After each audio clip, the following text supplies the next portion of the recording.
They did some digging on these letters that she was receiving, and they managed to trace them all back to the start point. And I it think I turned just out figured all it of out. these letters from all three of these women.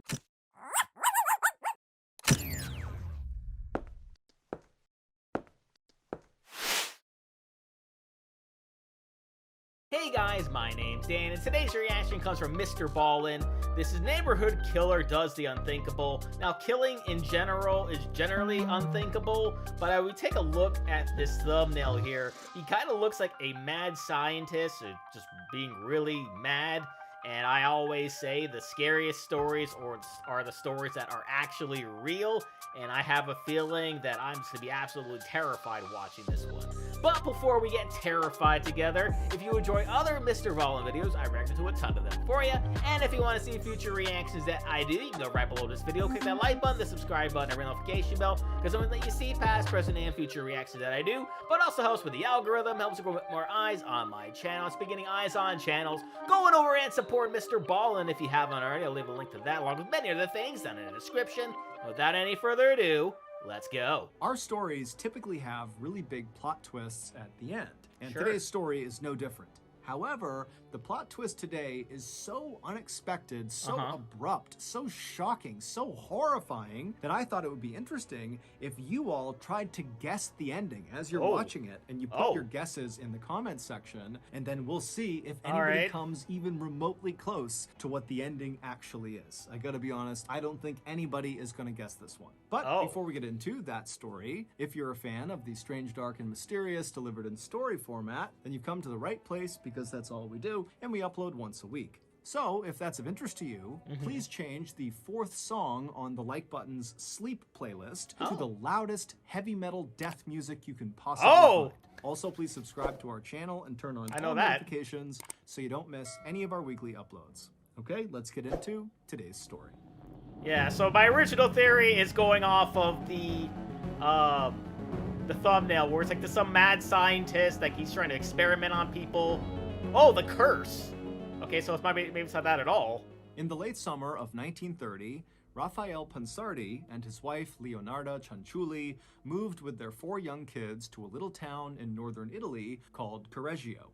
A terrible earthquake had destroyed the family's previous village and killed nearly all of their neighbors. And so this family was feeling very lucky to be alive. Sure. But when they arrived in Correggio, they really had nothing and were hoping that, the people of this town will just be very welcoming and generous and kind of help them get set up again.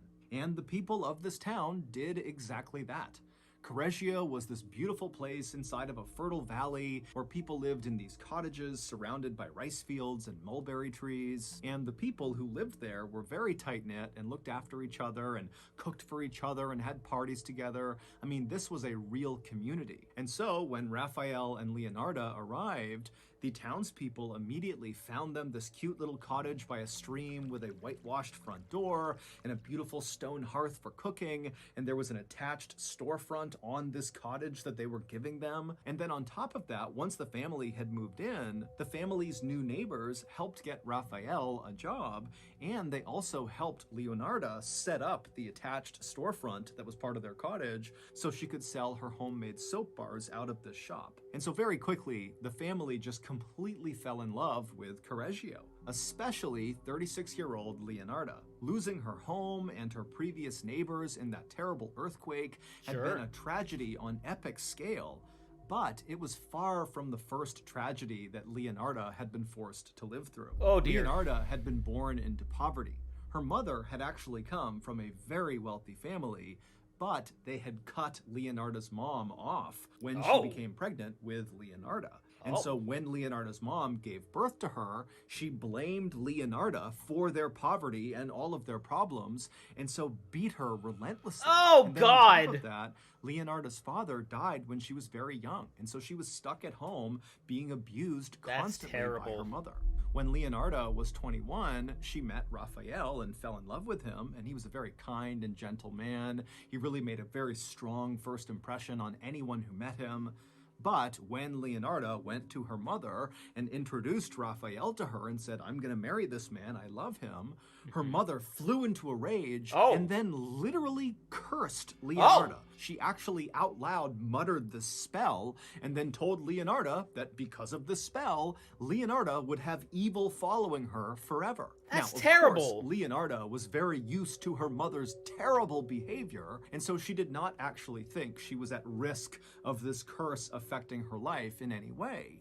But not long after actually marrying Raphael, Leonarda began to see evidence that this curse might actually be real. It started with Leonarda having these sudden fits of seizures for no particular reason, and then Leonarda, every time she got pregnant, she would miscarry and lose the baby. Oh my and so God. feeling really sad and desperate because all she wanted was a family, Leonarda actually went to a fortune teller in hopes that they would tell her that in the future, her life got better, not worse, which to Leonarda meant, the curse was not real if my life improves. But after this fortune teller took Leonarda's hands and studied her palms, she looked up at Leonarda and gave her grave news. She said, Leonarda, you're going to have living children, but they're all going to die young. And I see a prison and an insane asylum in your future. This experience totally shocked Leonarda and confirmed for her that her mother's curse must be real. And sure enough, over the following years, Leonarda and Raphael would go on to have 14 living children, and 10 of them would die when they were babies or toddlers. Wow. And so by the time Leonarda had arrived in Correggio with her family in 1930, she was absolutely petrified that her last 4 precious children would die because of this curse. And so in order to keep her kids safe, she basically never let them out of her sight, and then she also made sure they always adhered to these strange rules and beliefs that Leonarda had come up with about good and evil that were designed to somehow protect the kids from this curse. Sure. But the incredible show of generosity and support and kindness that Leonarda and her family had experienced when they arrived in Correggio had really done something to Leonarda. In fact, it really kind of changed the way she viewed the world. Suddenly, she was less concerned with this curse and how to protect her family from it, and instead, she was just kind of content. She felt safe. She felt happy. That's the women nice. in the town loved Leonarda and always came by the house to say hi to her and eat some of the amazing tea cakes that she would make. And also, Leonarda had become best friends with this woman named Virginia, who was a former opera singer from Milan, who was very elegant and beautiful. And every time she went to a dinner party, she would invite Leonarda. And also, Leonarda and her family were becoming financially stable really for the first time ever. Leonarda's soap shop that she ran out of their cottage was really successful. People came from all around to buy her soaps because nobody could make them like she could. And Raphael's job as a clerk was very steady, and he too was becoming well respected in town. And so because of how well this transition to Correggio had been, at some point Leonarda made a promise both to herself and to the universe that instead of focusing all of her time and energy on this curse, which had plagued her whole life, instead, she was going to focus on helping the people of Correggio any way she could. Oh, that's nice. Because they had done so much for her. That's and lovely. that is exactly what Leonarda did, but in a kind of ironic way. Because of the fear Leonarda had for her mother's curse, she had gone to that fortune teller many years ago. And even though the news she got when she saw the fortune teller was horrible, Leonarda had left that experience kind of fascinated with the art of fortune telling and magic and sorcery. It just really appealed to her.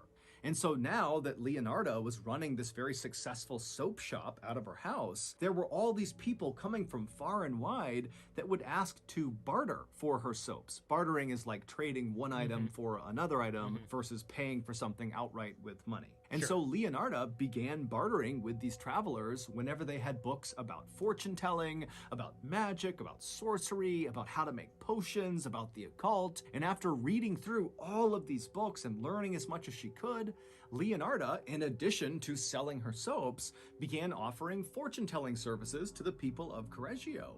And it would turn out she was really good at predicting the future, to the point where people in town basically began going to her for all kinds of advice. She helped women find love, she told farmers what crops to plant, she created these charm bags for people and told them they would protect them. She also began creating these herb potions for people when they got sick. It actually got to the point where people trusted her so much that when they got sick, they didn't even go to the doctor. They just went to her. And so very quickly, Leonarda felt very proud of the fact that she had lived up to the promise she had made both to herself and to the universe to always help the people of Correggio at every turn. But more than that, Leonarda was starting to think that this newfound sense of purpose and happiness she was getting in helping the people of Correggio through her various services had finally broken her mother's curse.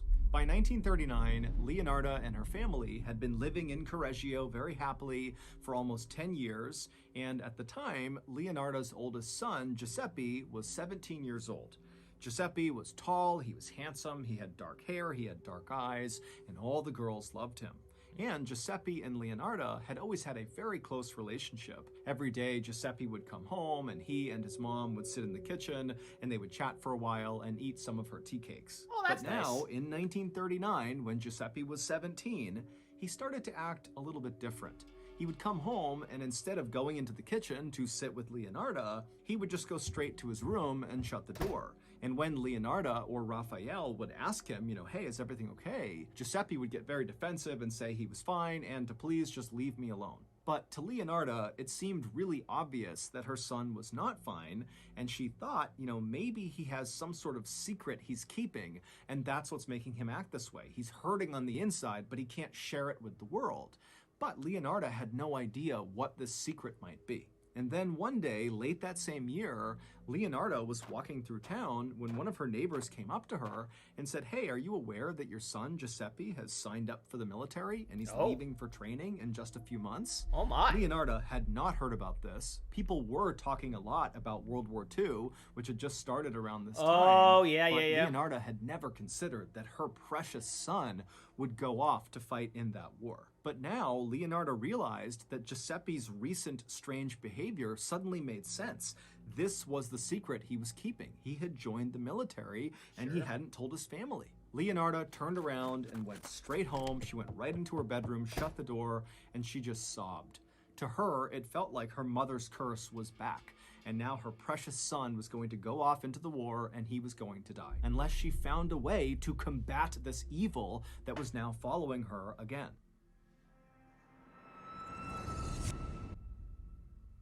For the next several days, Leonarda did not open up her soap shop, she didn't come downstairs, she just stayed locked in her bedroom and read through all of her books about magic and sorcery and the occult, looking for some sort of solution for how to fight this curse.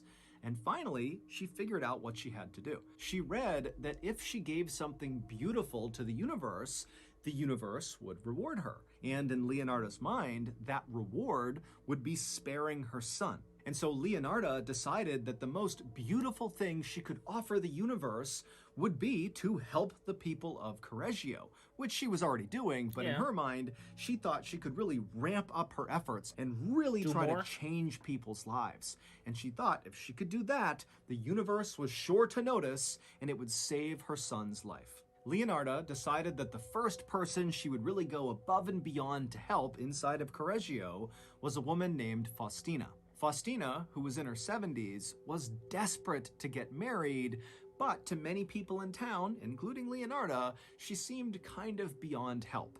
She was totally antisocial, she was awkward, and just kind of given her age, it seemed like marriage was just not in the cards for her. But this is where Leonarda thought she could step in and change everything for Faustina. She would find her a husband. So Leonarda reached out to Faustina and told her about a friend of hers, a man who lived in a city to the north, who was also alone in his old age and who was likely looking for marriage, and she could set them up if Faustina was interested. And so Faustina was immediately interested and wanted to meet this guy, but Leonarda did tell her that, this guy, the reason he's not married is he's kind of difficult to be around, he's kind of a jerk, but he's got a wonderful heart, he means well, I think he'd be a great fit for you. And so again, Faustina's like, great, I want to meet him, I want to marry him, I'm ready. And then finally, the day came when Faustina actually went to this other town and met this guy in person, and they fell in love. And Faustina just moved right in with him, and before long, she was sending happy postcards back to Correggio, nice! telling everyone about how happy she was and how thankful she was for Leonardo's help in setting them up. And so Leonardo was obviously thrilled not only for her friend's happiness, but also it really felt like she had checked the box in terms of really going above and beyond to help someone in Correggio in an effort to get the universe to spare her son. Sure. But her son was still a couple months away from leaving for training, and Leonardo, she's very superstitious, and she's thinking, okay, I don't know if that was enough to get the universe to save my son, and so I need to find somebody else I can help. So, in September of 1940, Leonardo began her next good deed project with another woman in town. She was a widow in her 50s named Francesca. She had worked as a teacher, but when her husband got sick, she quit her job, and then when her husband ultimately died, she was left with nothing. So Leonardo reached out to Francesca and told her that she, Leonardo, would be willing to reach out to her own mother's rich family to see if maybe they had a job they could finesse for Francesca. Now, of course, Leonardo was not excited about talking to her mother's family, who had disowned her mother and had shown no interest in Leonardo. Sure. But Leonardo wanted to do this for Francesca and for the sake of her son and getting the universe to notice what she was doing.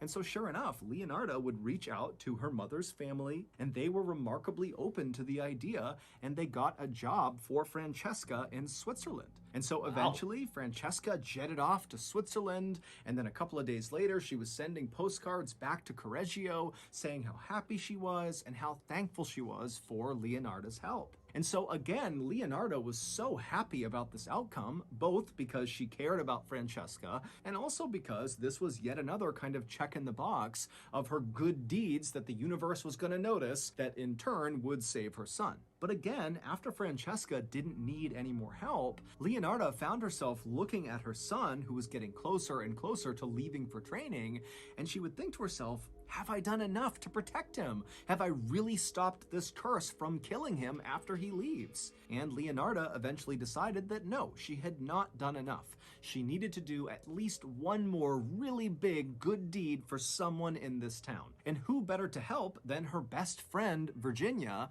the former opera singer. Leonardo knew from all her talks with Virginia that Virginia really missed living in the big city and going to the opera house.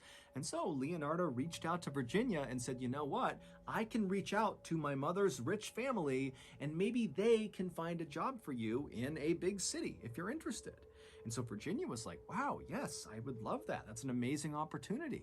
And so Leonardo again would contact her mother's rich family, and again they came through, finding this job as a social planner for this very rich guy in Florence, Italy, who often funded plays and operas. And so this job was perfect for Virginia. When Leonardo told Virginia about this opportunity, Virginia cried tears of joy. After packing up all of her things, Virginia made a stop at Leonardo's house to say goodbye and thank you, and the two women would hug and laugh and cry, they would drink wine together, and then finally, when it was time for Virginia to go, even though Leonardo was very sad, she was also quite happy, because finally she felt like this good deed was enough to get the universe to spare her son. However, Leonardo, being a very superstitious person, did have one more little thing she wanted to do with Giuseppe before he left for the military. Oh boy. And this little thing was her, Leonardo, bathing her son, her 18-year-old son, with a particular bar of soap, and then she also wanted to feed him a special kind of tea cake that she was going to make. The soap and the tea cake had these special herbs and ingredients and different things she had pulled from her books of magic and the occult, and they would kind of form like a protective barrier both outside and inside of Giuseppe. So on the same night that Virginia headed off to Florence, when Giuseppe came home, Leonardo approached him and said, I want to give you this bath and I want to feed you these tea cakes. And Giuseppe was not remotely enthused at the idea of having his mom bathe him. He's 18. Yeah, that's fair. But he knew she was highly superstitious. She seemed pretty emotional about this, and it just seemed like it was extremely important to her. So she so he said, okay. And so Leonardo washed her son with this special kind of magic soap, and then she also gave him the tea cakes. And then afterward, even though Giuseppe was really annoyed by what he had just been asked to do, Leonardo was so happy she was practically floating. She felt like she had done everything she could possibly do, and now she could just relax because her son was safe. But soon, Leonardo would learn that that was not actually true. A few days after giving her son the magical last bath and magical tea cakes, the police showed up at the front door of Leonardo's house. Oh no. And when she opened the door and saw the police, she asked what was going on, and the police would say to her, hey, the 3 women that you supposedly helped that left town recently, they've all been reported missing by their families. They don't know where they are. And so Leonardo, she was totally shocked by this, and she said, no, that's not possible. I write to them all the time. I get postcards that come in very regularly from all of them. And then Leonardo went and got the postcards and showed the police, like, look, I'm talking to them. How could they possibly be missing? And so the police, they would look at these letters and they would agree with Leonardo that it is pretty strange that she'd be getting these very authentic seeming letters from these women if these women were also missing. And so eventually the police would leave and they would tell Leonardo that they would be in touch if they needed anything. And then over the next couple of days, Leonardo was very concerned about these 3 women. Sure. But she received numerous postcards from these women over those several days, and all of these postcards were totally normal seeming. And so Leonardo was fairly confident that whatever was going on with the police had to have been a mix-up, and she wouldn't be hearing from them again. But a couple of weeks later, they did some digging on these letters that she was receiving, and they managed to trace them all back to the start point. And I think I just figured it all out. of these letters from all 3 of these women were originating from one place. It was this little town to the north of Correggio. And when police went to this little town, they discovered that these letters that were starting in this little town were all being mailed by the same person. And they got a physical description of this person who apparently was pretending to be these 3 women. And the description was of a tall, handsome young man with dark hair and dark eyes. It was Giuseppe. After the police barged into Leonardo's house, they went straight to Giuseppe's room where they accused him of murdering those 3 women, and then they hauled him out of the house and brought him to the station to question him about where he dumped the bodies. When the last police officer left Leonardo's house, Leonardo walked outside and just stood there wondering what she was going to do. It was like she had done everything in her power to protect her son from this curse, but somehow this curse she knew had done this to her son. And so now she knew there was only one thing she could do. Without saying anything to her husband, she went inside, she got her things, and she began making her way to the police station. At this point in her life, Leonardo looked much older than her actual age of 46. She had very gray hair, her face was very wrinkled, and she was stooped over, and she was always carrying these charm bags and magical potions and little stick figures that she claimed protected her family. And so her overall appearance when she wandered into the police station was that of a very frail old woman who was also very strange. And so Leonardo hobbled her way up to the front desk, and in a trembling voice, she asked the attendant if she could speak to the detective who was working on her son's case. And then a moment later, she was led into an interview room where she was told to wait. And then a little while later, the lead detective walked into the room. He sat down across the table from Leonardo and he said, "What can I do for you?" And immediately Leonardo said, "My son, Giuseppe, is innocent." And the detective, when he heard this, he was not remotely surprised. In fact, this is fully what he expected this conversation was going to be.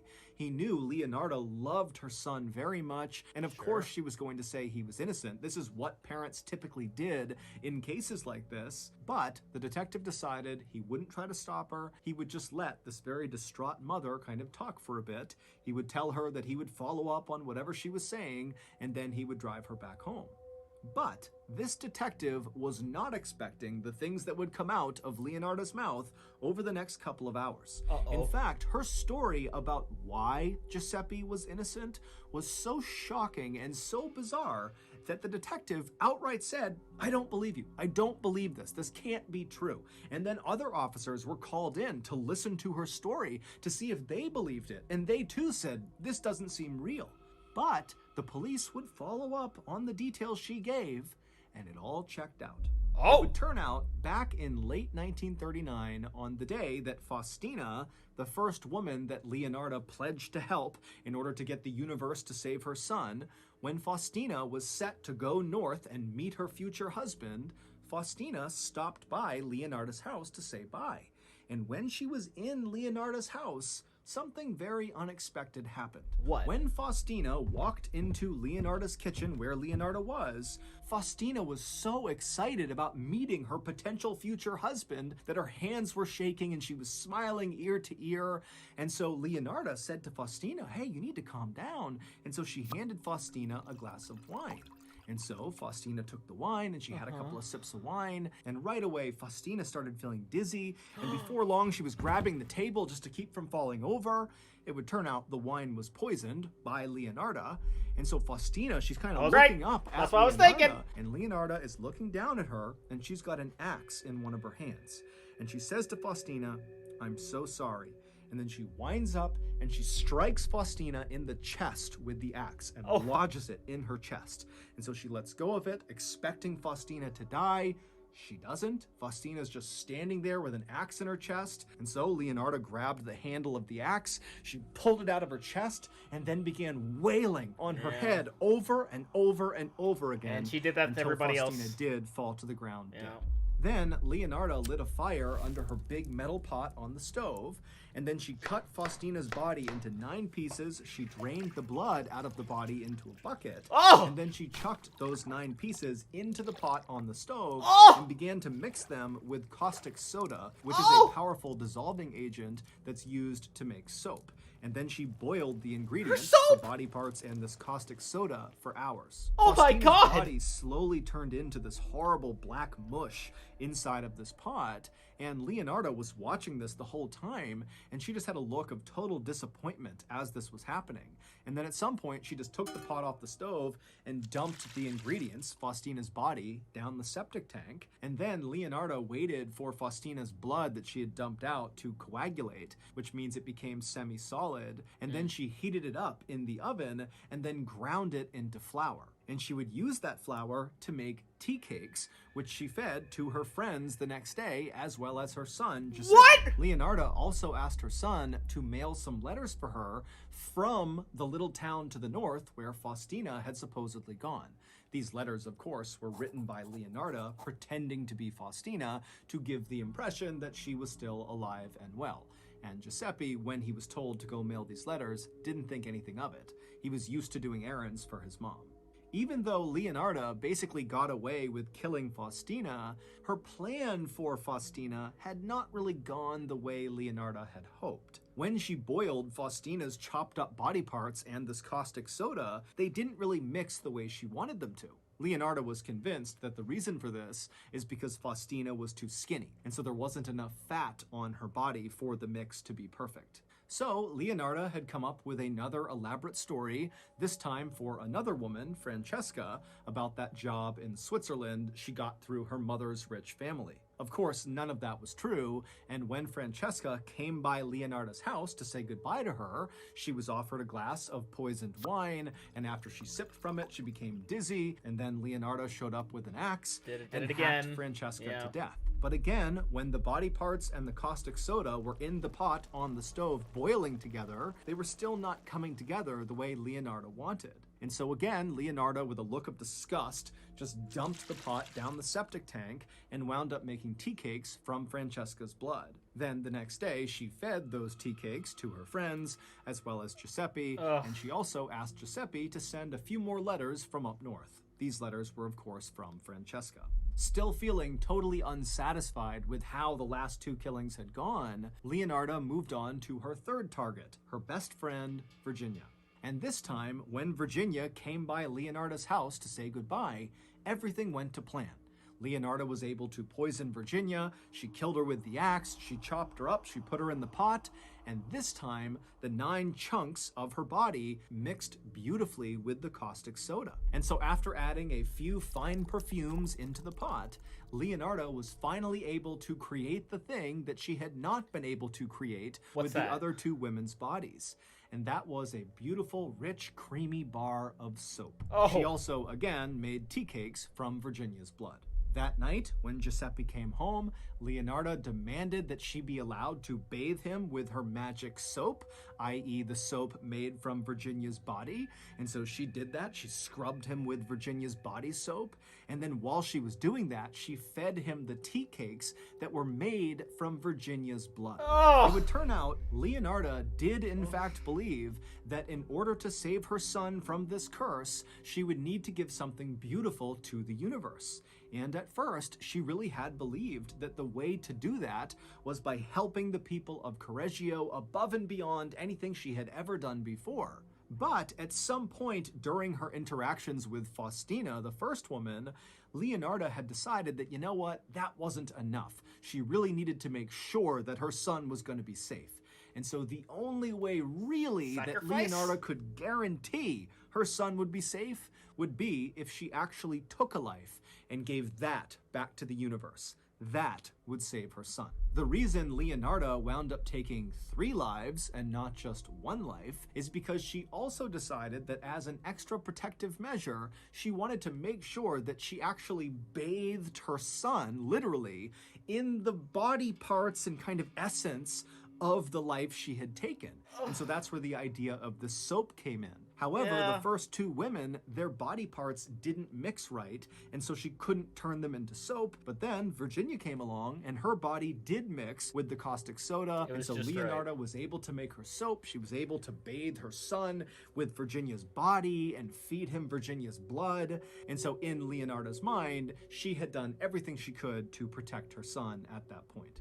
Leonardo would ultimately be sentenced to 30 years in prison, as well as 3 years in an insane asylum, just as the fortune teller had predicted. Leonardo died in 1970 when she was 76 years old. As for her family, they fled Correggio, and 3 of her children changed their names and vanished. And her prized son, Giuseppe, who she had killed to protect, had gone on to join the military, and he would go to war, and he either was killed in combat or simply changed his name and vanished as well. Oh, wow. So that was essentially all for nothing anyway, and she went for like this very elaborate plan in order to protect him. And I originally thought that, you know, she did something, right? Because the story felt too perfect for her, looked too good for her. So as soon as Giuseppe was accused of it, like, okay, well, like that didn't seem right to me. Like he said it, because he said she was gonna go there and have this huge elaborate story, and then the only way to do it, and the only way that would make sense, is if she did it. And then that's where the huge twist in. I did not foresee her like going like all like super crazy, killing all these people, and then trying to make soap and making the food with the body and then the blood, and just there's clearly some sort of screw loose. And honestly, I would not blame any of the children, any of the family members for changing their names and wanting nothing to do with her, because that is just absolutely insane and far beyond what I even thought could even be a possibility for where this story was going. So that's going to do it for me here. And before I go, though, I want to give a huge shout out to all my $5 now supporters on Patreon: Luchador, Cruising, Wolverine 310, Jordan Bird, Kester Cronage, Amber K, Raymond Bright, Chris Curtis, Jeremiah McCarroll, Jose Acevedo, and Seth. And if you too like to have your name read in each every one of my videos, plus many other fun goodies, maybe have me react to a past MrBallen video or 2, or checking out daily anime reactions, please head on over to patreon.com/DDreactor. Link will be right there, and in the description with many different tiers for you to choose from. And if you'd like to have an easier way to get in contact with me, talk a little bit about MrBallen, maybe talk a little bit about this story, please head on over and join the channel Discord, where you can also chat with others about other reactions that I've done. find out just a little bit more about me or about this week's reaction schedule. And with that being said, comment down below, let me know how strange you think this story was. Please leave a like if you enjoyed. I also want to see past reaction on the other MrBallen videos. A nice playlist right over there for you. Share this video. Subscribe if you subscribed already. Ring notification bell because I put new videos every single day. And I'll see you guys next time.